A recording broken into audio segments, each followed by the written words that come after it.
아니, 네. 5분만 잘하면 합격하게.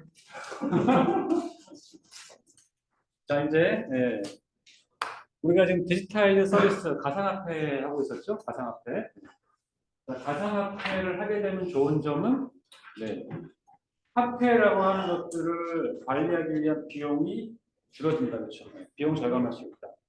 그다음에 이제 이 화폐의 유통 과정에서 좀 더 무결점을 보장할 수 있다 이렇게 얘기했었어요. 이번에는 그러니까 우리가 아까까지 한 것들은 그냥 가상화폐가 그냥 민간에서 자율로 지금 움직이는 것들을 얘기했잖아요, 그렇죠? 자, 이번에는 국가의 법정 화폐를 디지털로 바꾸는 거예요. 중앙화폐 법정 통화를 디지털화 시키는 걸 얘기하거든요. 이게 스펠링이 아까 틀렸는데 CBDC예요. 제가 테이프를 했어요. 센트럴 뱅크 이게 맞죠? 센트럴 뱅크 디지털 커런시. 중앙은행이 발행한 디지털 화폐인 거예요. 그러니까 아까 앞서 얘기했던 블록체인 기반의 가상화폐 기반을 그대로 바꿔와가지고 중앙은행이 화폐를 현금이 아니라 가상화폐로 발행을 이동시키는 거죠.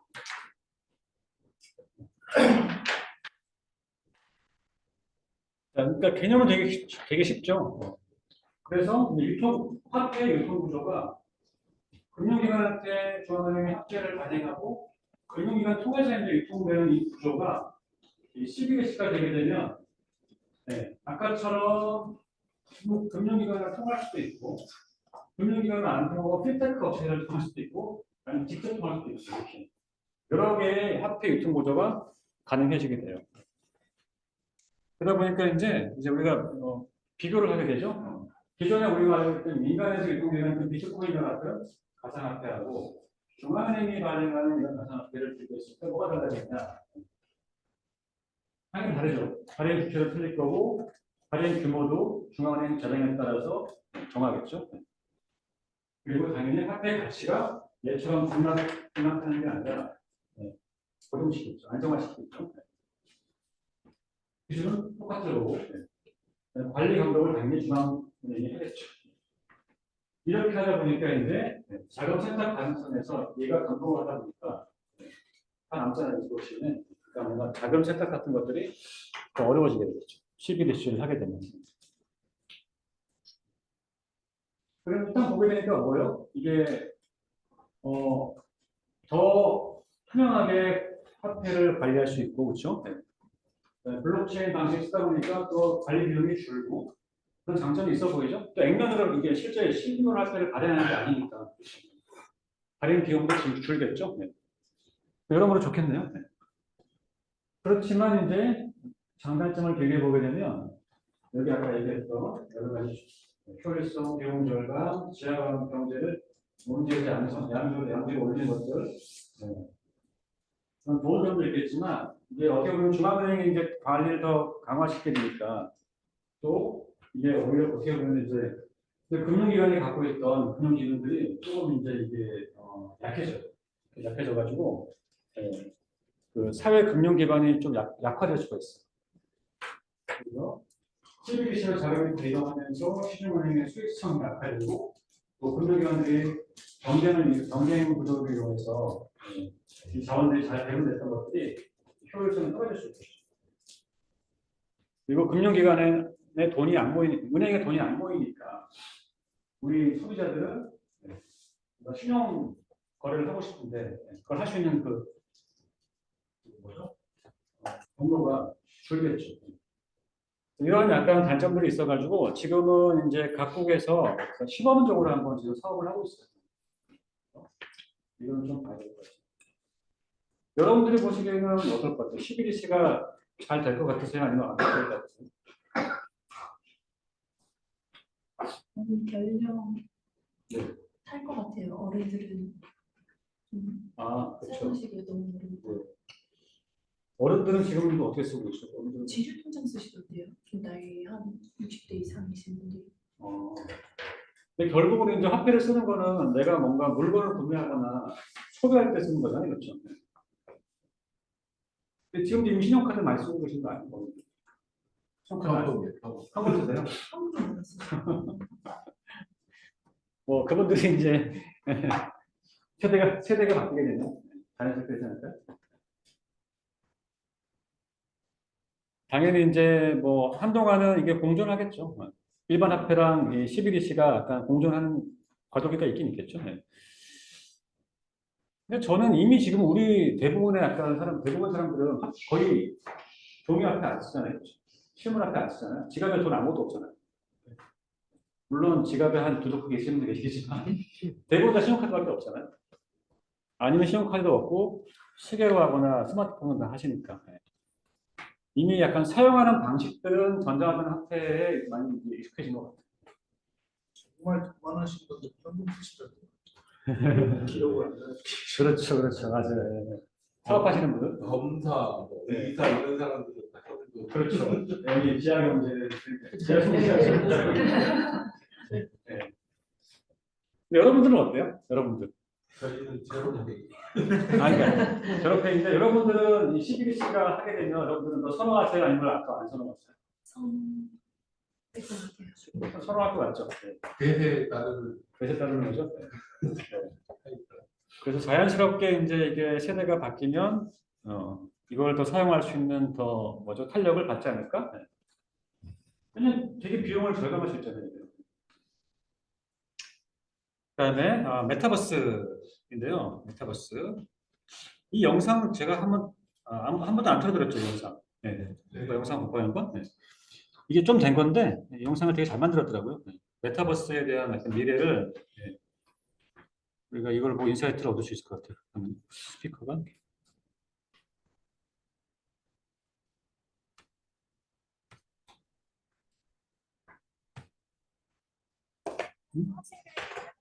그냥 모아두지 마세요. 분위기에 맞는 모집 디자인을. 코로나19로 성큼 다가온 메타버스 세상. 전 세계를 덮친 팬데믹이 사라지면 메타버스도 힘을 잃을 것이라는 전망이 많았지만 코로나19가 안정되어 가고 있는 지금 오히려 메타버스 열풍입니다. 이제는 우리 삶의 새로운 소통 방식과 일하는 방식으로 자리 잡아가고 있는 메타버스. 이를 주도하는 빅테크 기업들의 메타버스 전략이 속속 공개되는 지금 이들이 내놓는 비전은 각기 다릅니다. 메타, 마이크로소프트, 엔비디아, 애플의 메타버스 전략을 살펴보고 이들이 어떤 메타버스 세상에서 어떤 지위를 노리고 있는지를 알아봅니다. 글로벌 빅테크 기업들의 메타버스 전쟁이 본격적으로 시작됐습니다. 연말이 다가오면서 회사의 신제품과 비전을 내놓는 행사에서 경쟁적으로 메타버스 청사진을 선보이고 있는데요. 대표적으로 메타, 마이크로소프트, 엔비디아와 같은 회사들이 이들입니다. 사실 이들은 몇 년 전부터 메타버스와 관련된 사업을 구상하고 있다라고 말은 했는데 그땐 구체적이지도 않았고 그냥 언급하면서 지나가는 미래 먹거리 정도 수준에 불과했죠. 지금은 상황이 완전히 다릅니다. 기업들이 메타버스에 대한 이야기를 할 때마다 주가가 들썩이고 있고 실제로 기업에서도 구체적인 서비스와 로드맵을 제시하고 있기 때문인데요. 덕분에 이들이 생각하는 메타버스가 어떤 모습인지, 어떤 서비스를 하고 싶은지, 그리고 그 메타버스에서 각 기업은 어떤 역할을 하고 싶은지도 우리가 이전보다 선명하게 확인할 수 있게 됐습니다. 우선 기업들의 방향성을 크게 둘로 나눠볼 수 있는데요. 메타버스 세상의 지배자가 되겠다는 것이 하나, 메타버스 세상을 만드는 조력자가 되겠다는 것이 다른 하나입니다. 메타버스에 뛰어드는 빅테크들은 자신들이 잘 해오던 영역에 맞춰서 전략을 선보인다는 특징이 있는데요. 각 기업들이 왜 이런 선택을 하게 됐는지, 그리고 어떤 특성을 어떻게 메타버스에 적용하려고 하는지에 대해서 지금부터 한번 알아보겠습니다. 가장 먼저 살펴볼 회사는 메타입니다. 최근에 페이스북에서 이름을 바꾼 회사이죠.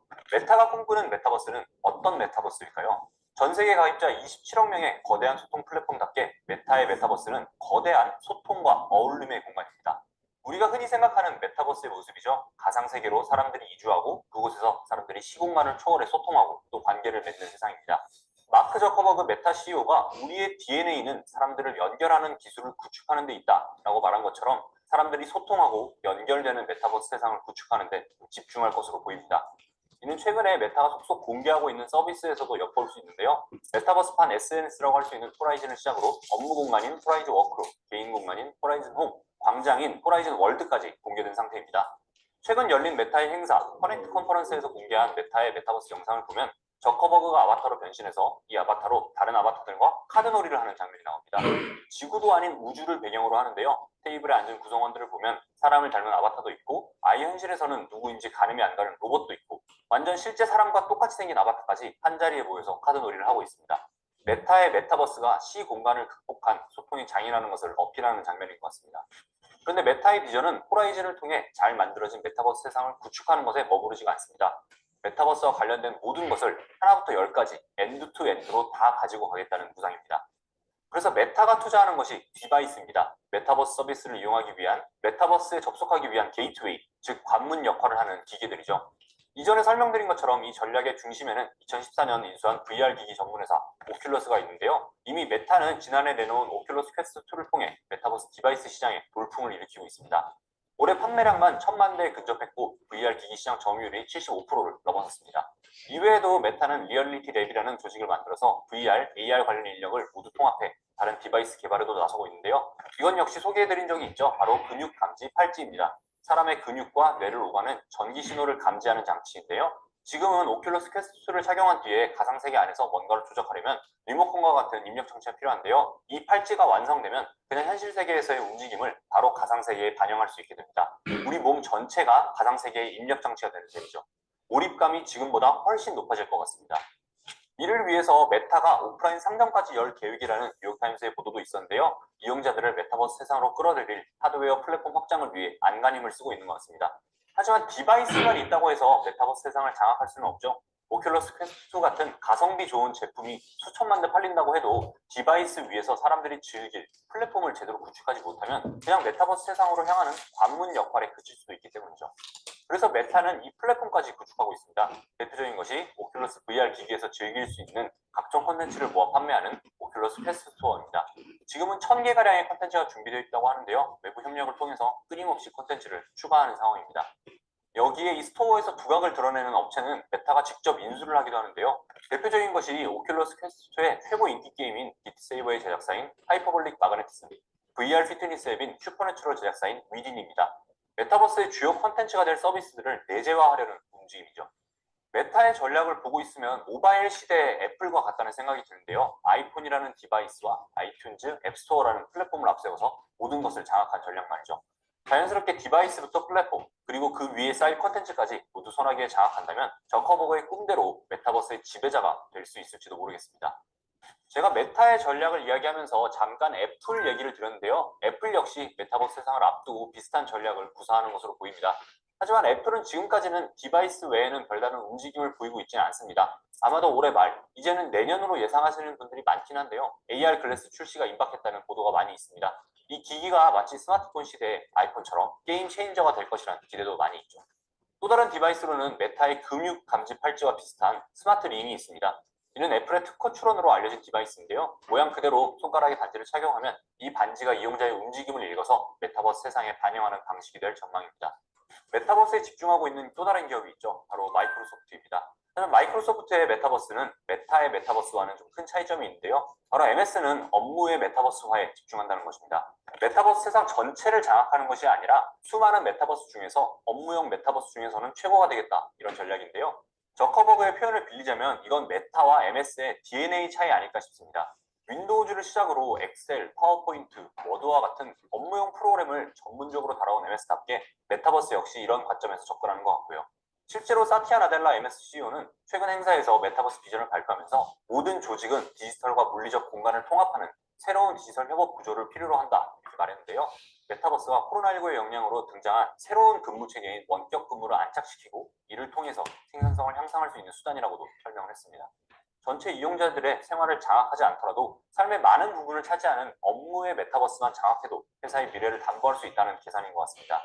최근 발표에서 선보인 메타버스 서비스와 기술 역시 같은 맥락인데요. 예를 들면 MS의 화상회의 앱인 팀즈와 3D 협업 플랫폼 메시의 결합입니다. 2D의 평면적인 화상회의가 아니라 아바타 기반의 현장감 넘치는 회의를 가능하게 하죠. 심지어 이용자들이 특별한 디바이스를 착용하지 않아도 인공지능이 이용자의 말투와 사용하는 단어를 고려해서 자동으로 메타버스 세상 속에 나의 아바타의 표정이나 손짓과 같은 비언어적 표현을 구사하는 것이 특징입니다. 기업 고객을 겨냥한 협업 툴 루프도 있습니다. 가상의 하얀 캔버스에 일정, 이미지표, 고객 데이터를 올려두고 실시간으로 공유하고 수정할 수 있는 앱인데요. 이 내용들을 그대로 MS 엑셀, 파워포인트와 같은 프로그램에 붙여넣어서 문서화할 수도 있고 MS 팀스의 가상회의 공간에 불러내서 참석자들과 공유할 수도 있습니다. 철저하게 메타버스 서비스를 원격 근무와 협업을 위한 도구, 즉 툴의 개념으로 접근하는 것을 볼 수가 있는데요. 또 MS는 각종 산업과의 연계도 준비하고 있습니다. 디지털 트윈과 같은 메타버스를 이용해서 생산성을 향상하고자 하는 기업들을 지원하겠다는 입장입니다. 대표적인 것이 내년에 출시 예정인 다이나믹스 365 커넥티드 스페이스입니다. MS가 그간 쌓아온 인공지능 기술과 디지털 트윈을 결합한 기업용 툴인데요. 다이나믹스 365는 실제 상점을 디지털 공간에 그대로 옮긴 뒤에 어떻게 하면 마케팅 효과를 극대화할 수 있는지를 분석하는 앱입니다. 상점 곳곳에 설치된 CCTV를 활용해서 상점 내부 구조와 고객들의 동선을 디지털 공간에 그대로 구현해서 이를 시각화합니다. 기업들은 고객들이 어느 시간대에 몰리는지, 고객이 특정 제품을 얼마나 오래 바라봤는지 같은 데이터를 손쉽게 확인할 수 있고, 이를 통해서 특정 제품을 어디에 배치할지, 인력을 얼마나 배치해야 할지를 결정할 수 있습니다. MS는 자신들의 MR 디바이스인 홀로렌즈 역시 B2B에 집중하고 있습니다. 3,000달러가 넘는 비싼 가격도 있지만 MS의 전략이 산업 현장의 메타버스화이기 때문인데요. 석유업체 쉐브론, 미국의 방산업체 로키드 마틴, 네덜란드 의료기기 회사 필립스 등이 홀로렌즈를 채택해서 실제 현장에서 활용하고 있습니다. 로키드 마틴은 2017년부터 나사와 달 착륙 임무를 수행하는 우주선 오리온을 개발하고 있는데요. 이 과정에서 홀로렌즈2를 활용하고 있다고 합니다. 홀로렌즈2 도입 이후에 우주선 조립 시뮬레이션 시간이 8시간에서 45분 이하로 단축됐다고 하고요. 이처럼 MS는 지금 당장은 메타버스 세상 전체를 장악하려는 것이 아니라 자신들의 특징 그리고 장점을 살려서 업무용 메타버스에 집중하고 있는데요. 이런 전략이 일반 소비자들에게는 많이 드러나진 않지만 오히려 메타버스가 산업 현장이나 교육 현장에서 활용될 영역이 많다는 점을 영리하게 파악했다는 평가가 많이 있습니다. 물론 MS도 수많은 게임사, 그 중에서도 메타버스 플랫폼으로 유명한 마인크래프트의 제작사인 모정 스튜디오를 보유한 만큼 추후에는 일반 소비자 영역으로 메타버스를 확대할 가능성도 높다고 합니다. 마지막으로는 엔비디아입니다. 엔비디아는 메타버스의 필수 재료라고 할 수 있는 그래픽 기술을 보유한 회사잖아요. 여기에 최근에는 인공지능 연구와 데이터 센터의 필수품인 GPU까지 개발하고 있고요. 그래서 사실 엔비디아는 어떤 형태의 메타버스 세상이 만들어진다고 하든 어떤 기업이 메타버스의 왕좌를 차지하든 더욱 성장할 것이라는 전망이 많습니다. 그래서 엔비디아가 메타버스에 접근하는 방식은 다른 회사들과는 좀 다른데요. 바로 메타버스의 인프라를 장악하려는 움직임입니다. 메타버스의 기반 기술부터 메타버스를 만드는 기술까지 모두 엔비디아가 가지고 가겠다는 구상이죠. 대표적인 서비스가 2020년 12월 공개한 3D 협업 플랫폼 옴니버스입니다. 그래픽 작업이 필요한 건축가, 엔지니어, 개발자, 디자이너, 예술가를 위한 플랫폼인데요. 손쉽게 3D 사물을 구현하고 또 다른 이용자와 실시간으로 공유하면서 이를 수정할 수 있는 플랫폼입니다. 이 플랫폼은 무료로 공개했는데요. 메타버스 세상을 구성하는 다양한 3D 사물들을 엔비디아 플랫폼을 통해 만들겠다는 계산이었습니다. 메타버스를 만드는 생태계를 장악하겠다는 것이죠. 엔비디아는 2021년 4월에는 기업용 플랫폼인 옴니버스 엔터프라이즈도 공개했습니다. 기업이 옴니버스 플랫폼을 이용해서 가상 공간에서 협업을 할 수 있게 하는 플랫폼인데요. 전 세계에 흩어져 있는 기업의 임직원들이 동시에 한 공간에 모여서 설계부터 생산까지 가상으로 시뮬레이션할 수 있는 기능을 선보였습니다. 당시 발표에서 엔비디아가 사례로 공개한 것이 BMW의 가상 공장이었는데요. 이 공장에서 BMW 직원들은 자동차 설계, 제조 시스템 설계는 물론 자재 이동 동선 그리기까지 다양한 업무를 수행할 수 있었습니다. 하지만 엔비디아의 야망은 여기서 끝나지 않습니다. 최근 엔비디아는 개발자 행사인 GTC에서 메타버스와 관련된 다양한 툴들을 공개했는데요. 특히 이번에는 메타버스 기술과 인공지능 기술의 결합이 돋보였습니다. 그간 엔비디아가 쌓아온 인공지능 기술을 3D 그래픽 기술과 결합해서 메타버스 세상을 만드는 툴로 활용하겠다는 전략을 선보인 것인데요. 한번 살펴보겠습니다. 먼저 현실 세계의 물리 법칙을 학습하는 인공지능인 엔비디아 모듈러스입니다. 현실감 있는 메타버스 세상을 구현하기 위해서는 물의 흐름, 빛의 반사, 공기의 움직임 같은 물리적 현상의 구현이 필수적인데요. 이런 자연 현상의 법칙을 자동으로 학습하고 3D 그래픽으로 구현하는 인공지능입니다.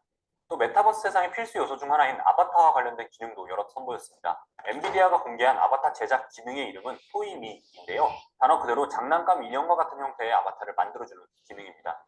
하지만 이 아바타는 겉모습이 다가 아닌데요. 마치 사람처럼 이해하고 대화하는 대화형 아바타라는 점이 핵심입니다. 실제로 젠슨 왕의 프레젠테이션 중간에 등장하는 젠슨 왕의 토이미는 기후변화의 가장 큰 위협은 무엇인가? 인간의 몸에서 단백질의 역할은 무엇인가와 같은 어려운 질문에도 자연스러운 제스처와 표정으로 답을 했습니다. 이 엔비디아가 공개한 이번 토이미는 맥신이라는 아바타 플랫폼을 통해 만들어지는데요. 이 플랫폼에는 엔비디아가 그간 개발해온 각종 인공지능이 숨어 있습니다. 30분만 음성을 들려주면 해당 음성을 그대로 성대모사하고 실시간으로 번역하는 인공지능 모델인 리바, 2명 이상의 상대와 동시에 대화할 수 있는 인공지능 모델 토키오, 5,300여 개의 샘플을 학습한 언어식량망 메가트론 등입니다. 참고로 현존하는 언어 신경망 중에서 가장 성능이 좋다는 GPT-03이 1700억 개의 샘플을 학습한 상태라고 하는데요. 엔비디아 메가트론은 3배가 넘는 샘플을 학습한 만큼 그 성능이 어마어마하다는 것을 알 수가 있겠죠. 엔비디아는 이 인공지능들을 활용해서 젠슨왕의 토이미 외에도 사람과 자연스럽게 대화를 나누면서 주문을 받는 식당 직원 아바타와 매장에서 손님들을 안내하는 인공지능을 선보였는데요. 이런 기능들을 활용하면 메타버스 세상 속에서도 아무 이질감 없이 나의 아바타를 만들 수 있고 또 이용자에게 도움을 줄 수 있는 가상세계 속 NPC들을 만들 수 있겠죠. 기업들 역시 진짜 영화에서나 등장할 법한 인공지능 비서를 메타버스 세상 안에 쉽게 만들 수 있게 되는 겁니다. 이처럼 엔비디아는 자사의 그래픽 기술과 인공지능 기술을 바탕으로 다양한 메타버스 환경을 구축하는 툴을 선보이고 있는데요. 메타버스 인프라, 메타버스 제작 생태계를 완전히 장악하겠다는 야망이 드러나는 것 같습니다. 오늘은 최근 메타버스 진출을 선언하고 또 다양한 서비스를 내놓은 빅테크 기업들의 전략에 대해 알아봤는데요.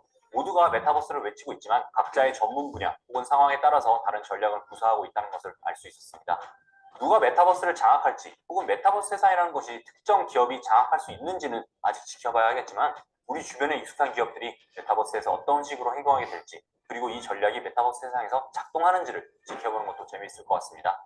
오늘 준비한 이야기는 여기까지고요. 또 다른 기업과 기술에 대한 이야기로 돌아오겠습니다. 오늘도 재밌게 보셨다면 구독! 네, 보셨죠? 네. 1년 전 영상인데 제가 볼 때 메타버스를 잘 설명하는 자료여서 제가 좀 갖고 왔고요. 네.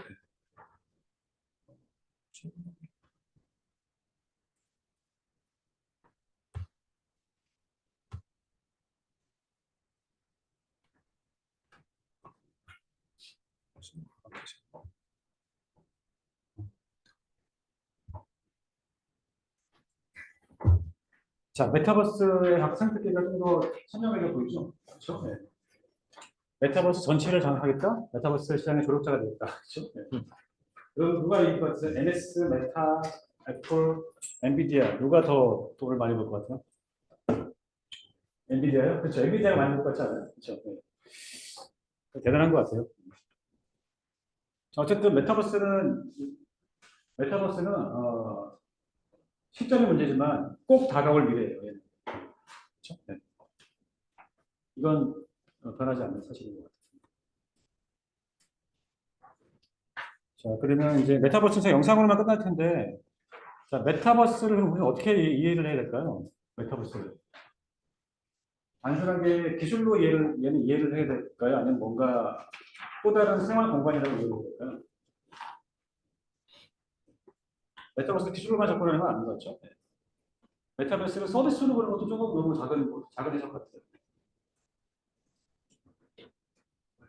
네, 뭔가 제2의 생활의 공간. 네. 메타버스. 자, 이렇게 하고, 자, 다음에는 이제 매쉬드 플랫폼. 매쉬드 플랫폼. 여기 IoT 모바일 빅데이터를 할 거고요. 제가 뭐 모바일은 많이 안 할 거고, IoT도 가볍게 터치할 거고, 네, 빅데이터도 몇 가지 중요한 포인트만 가볍게 터치하고 마무리할게요. 자, IoT.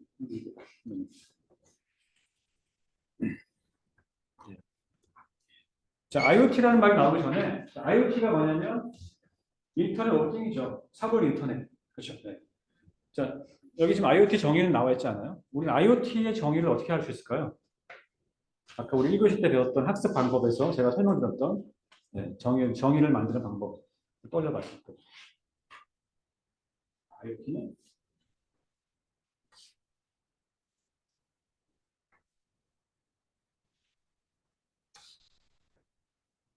어떻게 할까요? 어떤 핵심 기술이 있죠, 그렇죠? 핵심 기술이 있고 이게 이제 연결되죠. 핵심 기술이 어떻게 적용되는지에 대한 과정이 있죠. 그다음에 이게 어떤 가치를 창출하는지가 있잖아요. IoT에서의 핵심은 뭘까요? 연결. 그다음에 인터넷, 그렇죠? 네. 그러니까 인터넷이라고 하는 플랫폼을 매개체로 연결되는 거죠. 뭐가요? 네. 모든 사물, 네. 모든 사물, 사람, 데이터가 다 연결되는 거죠. 네. 그렇죠? 네.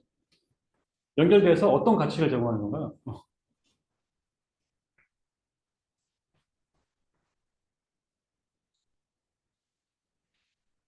IoT가 연결인지 알겠어. 근데 어떤 가치를 제공한다라고 했을 때 좀 막연하죠.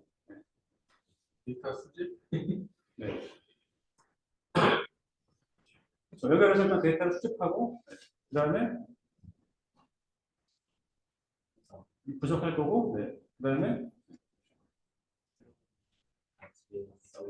그렇죠. 네. 그렇게 쓰게 되면 이제 틀리진 않아요, 그렇죠. 네. 근데 이게 워낙 이걸 할 수 있는 게 많다 보니까 그 가치라고 하는 거를 이렇게 정하기가 어려운 것 같아요. 네. 그러니까 다양한 산업에 부가가치를 제공하는 그런 기술. IoT는 좀 기술로 바라보는 게 맞는 것 같긴 해요. 그렇죠? 이 IoT가 그럼 정말 필요한가를 우리가 다시 한번 퀘션 마크를 갖고 봐야 되겠죠. 그러면 IoT 이전에는 얘랑 비슷한 게 무엇이 있었는지를 봐야 되는데 그게 바로 유비쿼터스 컴퓨팅. 유비쿼터스 컴퓨팅. 혹시 이 단어 들어보셨어요? 유비쿼터스 컴퓨팅. 이게 옛날에 김대중 정권 시절 때 2006년, 7년인가 이때 한참 유행했던 그런 개념이에요. 유비쿼터스 컴퓨팅.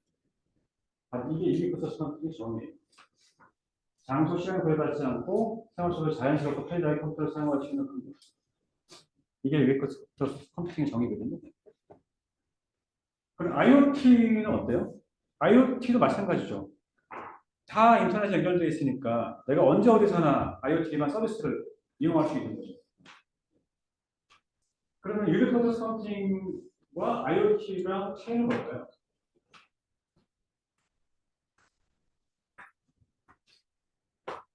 (2007년도에) 유비쿼터스 컴퓨팅과 2013년에 IoT 차이는? 유비쿼 컴퓨팅은 컴퓨터 네, 위주, 컴퓨터 위주이고 IoT는 모든 사물을 흡수는. 네. 어쨌든 유비쿼터스 컴퓨팅도 여기 보면은 장소나 시간에 구애받지 않는 거니까, 그렇죠? 내가 언제 어디서나 어떤 디바이스를 가지고도 컴퓨팅을 서비스를 이용할 수 있는 거잖아요. 그렇죠? 마치 IoT에서 내가 어떤 디바이스를 갖고 있든 간에 컴퓨팅을 할 수 있는 거죠. 차이는 일단 시점의 차이가 있을 거고 기술의 차이가 있을까요? 기술의 아마 범주는 똑같을 거예요. 근데 기술의 성숙도가 좀 다르겠죠? 성숙도가 그렇죠? 2007년도에 인터넷이라고 하는 플랫폼의 형태하고 그 당시에 센서의 그런 성숙도랑 비교했을 때 지금이 훨씬 더 성숙한 거죠. 지금은 더 많은 데이터를 모을 수 있잖아요. 더 강력한 컴퓨팅 파워로 더 잘 분석할 수 있는 상태인 거죠. 그래서 그렇게 좀 과거랑 비교하면 될 것 같고요.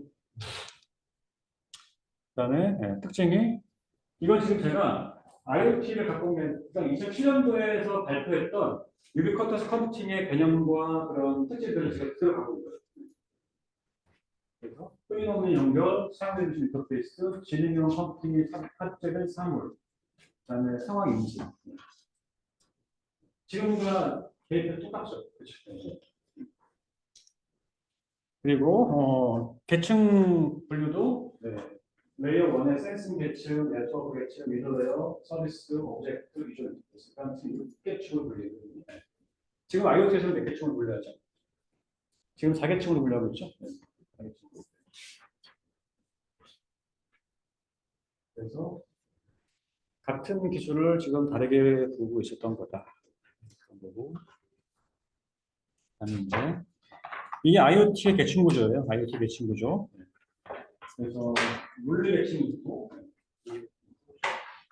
디바이스들이 전송 계층, 미들웨어,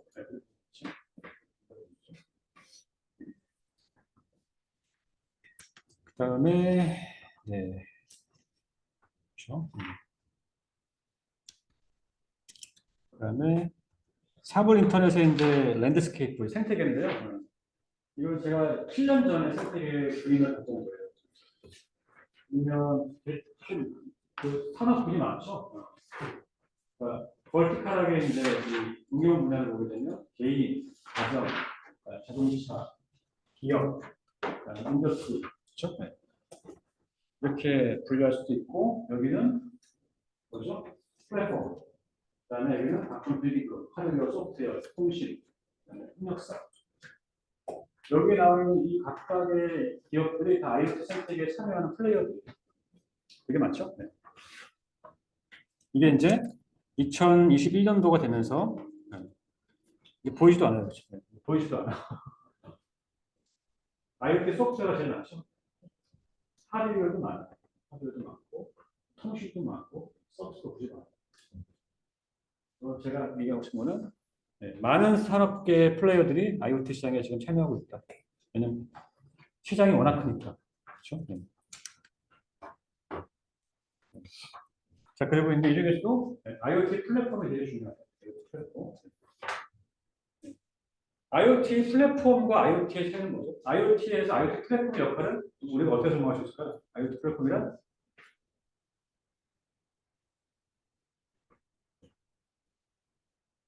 IT 서비스를 이제 돌리기 위한 기반 인프라가 되겠죠. 이 인프라가 이제 하드웨어만 되는 건 아니고 하드웨어 플러스 OS까지 다 포함되는 거죠. 이를 여러 가지 공통 기반이죠. 그래서 IoT 플랫폼을 탑재한 IoT 디바이스, 어플리케이션, 서비스들은 이 플랫폼이 제공하는 기능을 이용해서 손쉽게 연결할 수 있는 거죠. 그렇죠? 그래서 이 플랫폼들이 크게 이제 디바이스 중심이냐, 아니면 데이터 중심이냐, 아니면 서비스 중심이냐, 아니면 연결 중심이냐에 따라 가지고 네 개로 분리가 되어 있고. 그래서 뭐 디바이스의 연결성 중심으로 보게 되면 주로 통신사들이 많이 보이고요. 그다음에 디바이스에서 서비스 중심으로 보게 되면 주로 이제 OS를 보입니다. 아니면 CPU, OS. 그다음에 데이터 중심에는 이제 우리가 많이 알고 있는 구글과 같은 오라클 같은 거.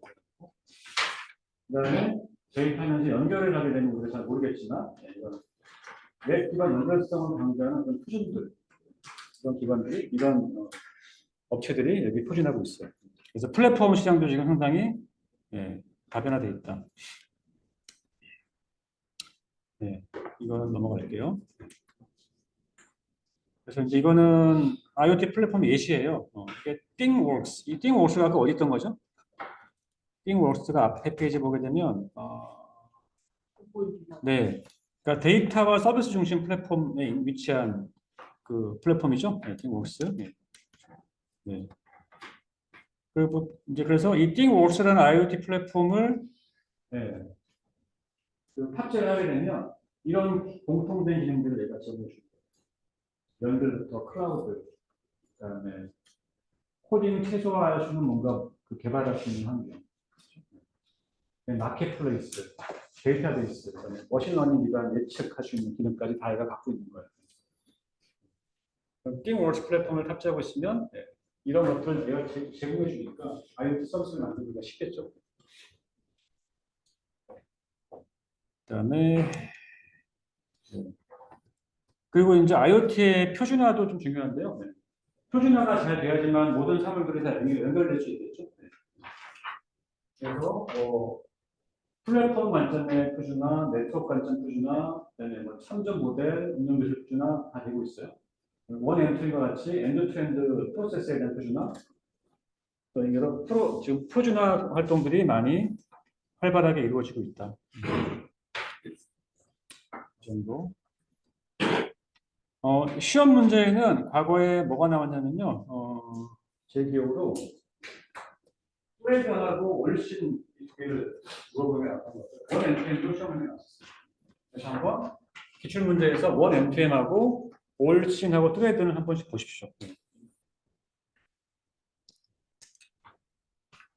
그다음에 넘어갈게요. 어쨌든 이제 전자신문학을 보게 되면 이렇게 IoT 표준화 동향 관련해서 계속 기사가 나오고 있어요. 그래서 아까 우리 응용단에서 보게 되면 이 표준들이 월신도 있고 ORC도 있는데 이게 지금은 표준이 막 여러 개가 많잖아요. 결국 나중에 이게 하나로 통합되거든요. 지금 이 얘네 같은 경우도 OCF라고 하는 걸로 통합이 됐다는 거고요. 네. 그래서 그러니까 물리적으로 뭔가 연동하기 위한 프로토콜에 대한 표준이거든요. 보시는 것처럼 우리나라 삼성, LG전자 같은 국내 기업이 주도하고 있고 여러 가지 해외 기업들도 이 표준에 참여하고 있다. 그래서 기기 간의 상호 연동 하기 위한 표준. 라고 보시면 돼요. 네. 그다음에 이제 글로벌 스마트홈 표준으로 메터라고 하는 것도 또 표준이 나오고 있고.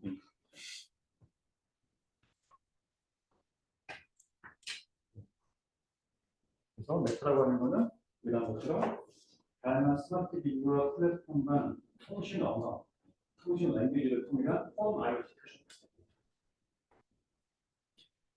여러분들이 일상생활에서 이렇게 IoT 관련해서 이렇게 많이 누릴 수 있는 서비스의 공간은 주로 집도 많죠. 집이 주로 생활 공간이니까. 근데 집에서 누릴 수 있는 IoT라고 하면은 어떤 게 있을까요? 여기 보시는 것처럼 온도 조절을 한다거나 스위치를 자동 진동화한다거나 조명, 가전, 그렇죠?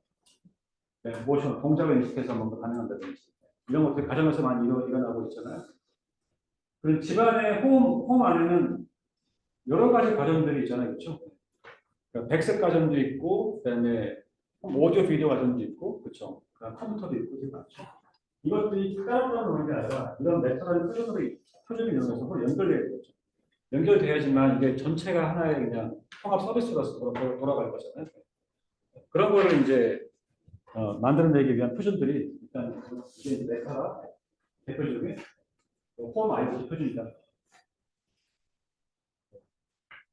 뭐 얘네들은 모르겠어요. 메터라고 하는 게 아예 그냥 찍어서 문제가 나올지는 모르겠어요. 아직 나온 적은 없는데요.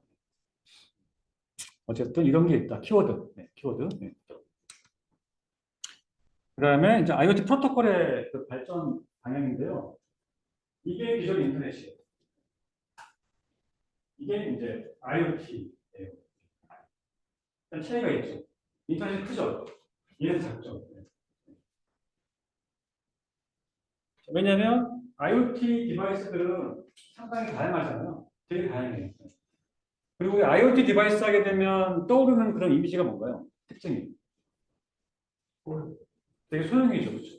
소형이고 또 가만히 정지해 있는 게 아니라 이렇게 이동하는 식으로 뭔가 사용을 할 수 있어야 되잖아요. 주로 이제 무선 환경이 많단 말이에요.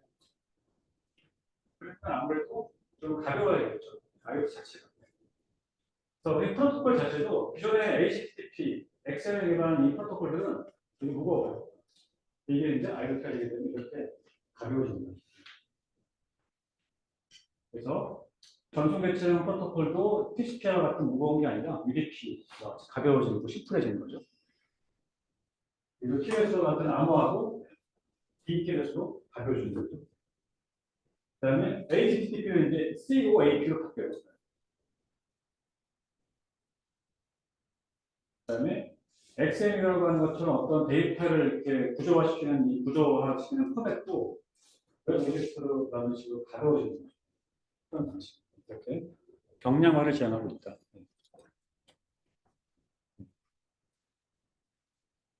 또 최적화, 그다음에 efficiency, 효율화, 최적화, 효율화가 약간 키워드가 되겠네요, 여기서.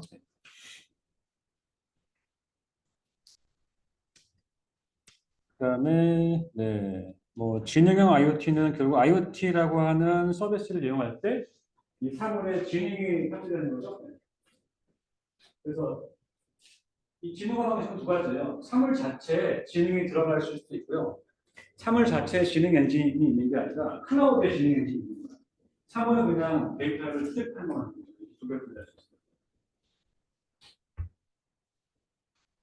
당연히 이제 사물에 제약상이 있는 경우에는 클라우드 지능 활용하는 게 방법이 될 것이고, 사물에 제약상이 없는 경우는 사물 자체가 지능화 될 수 있겠죠.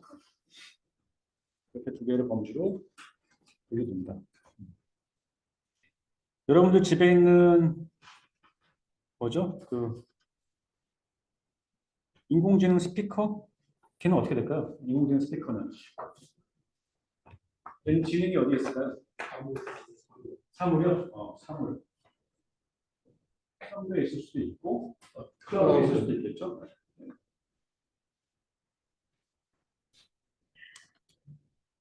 그다음에 이제 지능형 IoT 서비스 예시, 뭐 다들 아시는 것처럼 에어컨, 냉장고, 로봇 청소기, 세탁기 다 요즘 대부분 다 지능이 들어가 있죠.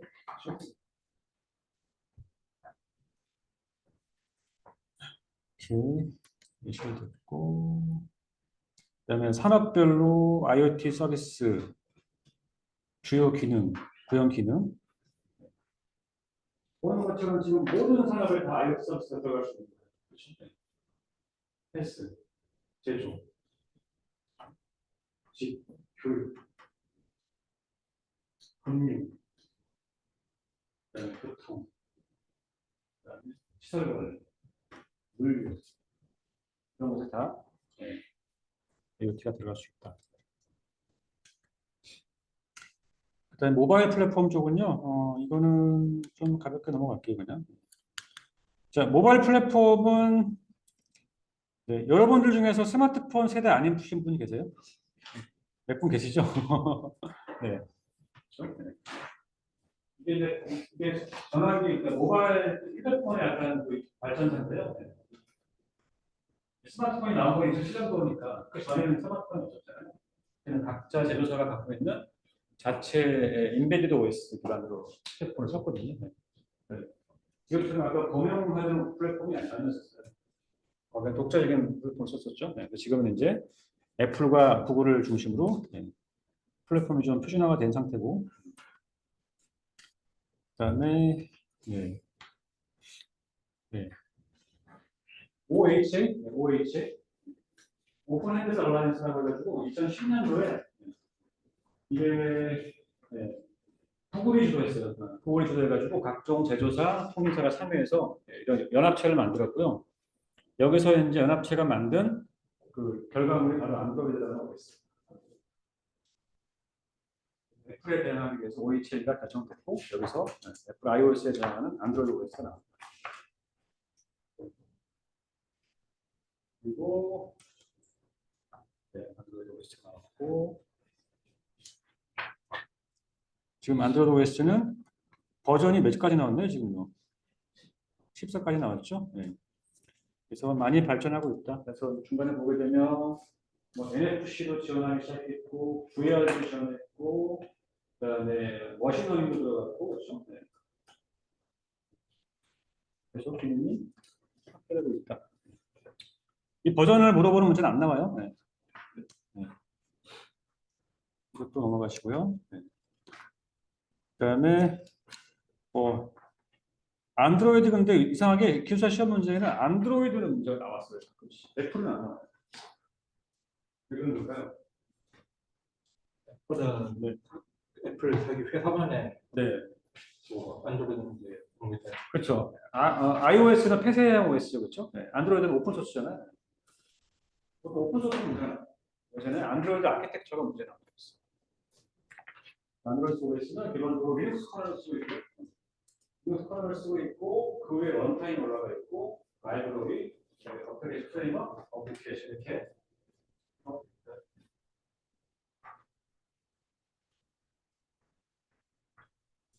대충 보죠. 커널, 라이브러리, 런타임, 프레임워크, 어플리케이션.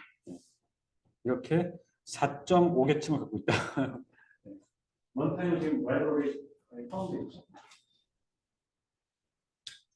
그다음에 어플리케이션의 구성 요소 4가지. 이것도 시험 문제 나왔었어요. 치사하게, 그렇죠. 그래서 안드로이드 어플리케이션은 액티비티, 서비스, 컨텐트 프로바이더, 브로드캐스트 리시버로 구별되어 있다. 액티비티는 UI를 갖고 있는 하나의 화면 자체가 액티비티라고 보시면 돼요. 그리고 이제 하나의 어플리케이션은 여러 개의 화면을 갖고 있으니까 복수 개의 액티비티를 갖고 있겠죠. 그다음에 서비스는 이제 백그라운드에서 동작하는 그냥 컴포넌트죠. 백그라운드. 컨텐트 프로바이더는 데이터를 공유하는 그냥 컴포넌트입니다. 브로드캐스트 리시버는 어떤 시스템에서 발생하는 브로드캐스트 알림에 반응하기 위한 컴포넌트. 이렇게 구성되어 있다. 이 4개가 있다 정도만 알고 있습니다. 그다음에 iOS는 넘어갈게요. 네. 그다음에 시간이 좀 애매한데 이렇게 할게요. 제가 10분 쉬었다가 30분 더 하고 융합 아이템 마치는 걸로 하겠습니다. 10분 쉬었다 하겠습니다.